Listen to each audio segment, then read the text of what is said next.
I'm Rebecca Spira. That and more coming up right now on Mirror Mirror.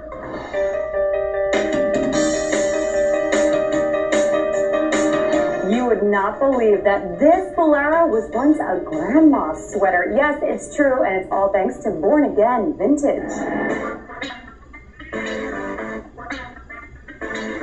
When Bridget Ortiz redesigned a few thrift store finds for a local fashion show, she didn't even know what the word vintage meant. The judge pulled me aside and was like, oh wow, you like vintage, huh? And I've never heard of vintage. So I went home, Googled it, and was like, oh wow, not realizing every single piece I picked was vintage. It was the birth of her Born Again Vintage line. Born Again Vintage is just really giving vintage or old clothes a second chance. It's something that store owners like Sherry Eichberger say more and more customers want. I think people don't realize that vintage is an eco-friendly, sustainable choice. And so having pieces that are not only vintage, but also reconstructed and handmade makes it extra special. And when customers come to our store, they're always looking for something very different and very unique. Her signature style, putting together pieces that normally wouldn't be paired together. I'm usually driven by the piece. So I buy the piece because I like it. I like the texture, I like the color or the pattern. And then it might sit for a year, you know, because I really don't know what to do with it. And then all of a sudden I'll buy another piece. It's like, oh my God, that goes with that. And then it just, magic happens. Is this all the same piece? No, this is two totally different dresses. I knew the two were going to go together, I just didn't know how. What was the silver before? The silver was just a full-length block dress. And the same with this. I mean, this was gorgeous at top, but it was just straight down. And then by making it form-fitting and adding the tail, it naturally puffed out like this. And so then once it, you know, had a mind of its own and started to make some little shape, I fell in love with it. I just worked with it. And then I did this in the back. Oh. And a little sex appeal in the back. Oh my God, it's like a corset backwards. I'm speechless. This is your fave. This is my fave. Okay, so Bridget, tell me about this piece. What was it before?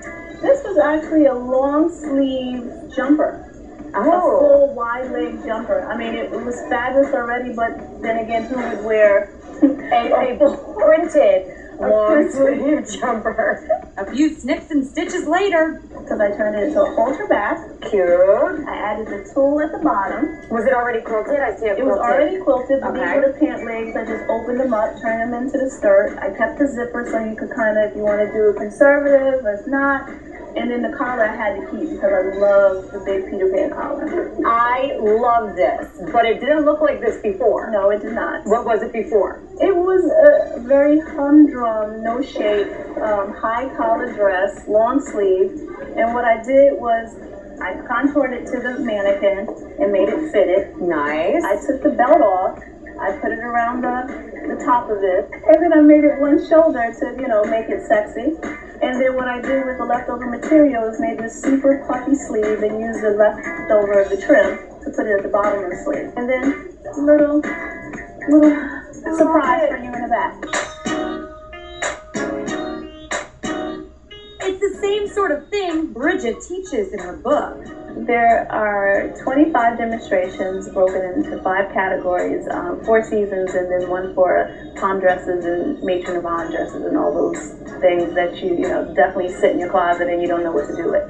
And it gives you step by step on how to cut it, what type of seam to use, what type of thread. I mean, it literally breaks everything down for you to be able to do it yourself. But is this really something anyone can do? I decided to give it a try. Okay, talk to me about this sweater. Well, this sweater is definitely something your grandma would wear. I think my grandma might own it. So, of course, you want to give it some life. Step 1, shorten it by cutting right down the middle. Now, actually, we have a skirt that we can make out of this. We weren't even planning to make a skirt. Now we have a skirt, too. Now we have a 2-piece. Look. So cute. Okay, but we're working on a sweater. Right. So what's next? So let's unbutton. And we're going to reshape it so it has a shape to the front and it's just not square. Foxy would just be the same exact grandma look. And the other side too.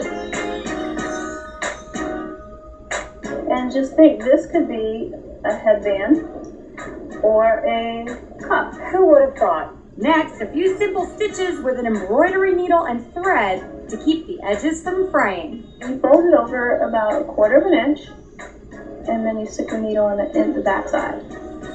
And pull it through all the way.